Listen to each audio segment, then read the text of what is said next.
வணக்கம். உடலில் இந்த பிரச்சனை இருப்பவர்களுக்கும் மற்றும் பலவிதமான பிரச்சனைகளுக்கு மூக்கு வழியாக டியூப் விட்டு உணவுகளை அதன் வழியாக கொடுப்பார்கள். ஆனால் மூக்கு வழியாக டியூபில் உணவு கொடுப்பது சிறப்பு அல்ல.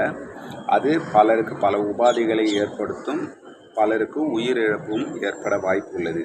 நான் கண்கூடாக கண்டேன். நான் மருத்துவமனையில் இருந்தபொழுது ஒருவர் 10-15 நாட்களுக்கு மேல் மிகவும் கடினமாக உணவை எடுத்துக்கொள்வார். மிகவும் மோசமாக ஆள் மெலிந்து விட்டார்.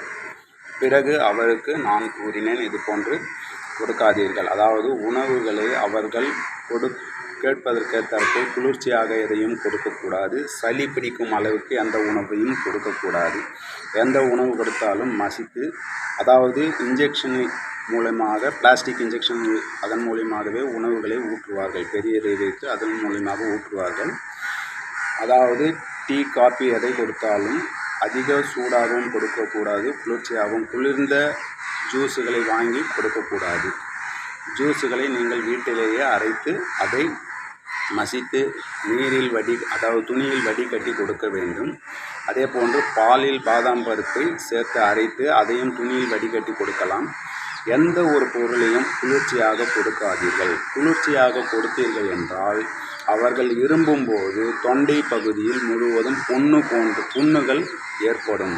அப்பொழுது பிரச்சனைகள் இன்னும் அதிகமாகும். டியூபுகளை எடுப்பதற்கான வழியே இருக்காது. உணவு, கஞ்சி அது போன்று எதை இருந்தாலும் மிக்சியில் போட்டு அரைத்து அதை கொடுக்கலாம். மருத்துவர்கள் எப்படி கூறுகிறார்களோ அதை நீங்கள் தேர்வு செய்து கொள்ளுங்கள். ஆனால் சளி பிடிப்பதற்கு ஏற்றாற்போல் எதையும் கொடுக்காதீர்கள். இதை பின்பற்றினீர்கள் என்றால் உடனடியாக பைப்பை எடுத்துவிடலாம். நான் கூறி 2-3 தினங்களிலேயே 4-5 பேருக்கு அது போன்ற பைப்புகளை எடுத்து நிவாரணம் பெற்றார்கள். பிறகு வாய் வழியாகவே நீர் ஆகாரமாக 1 வாரம் அது போன்று சாப்பிட்டார்கள். பிறகு ஆரோக்கியமானார்கள்.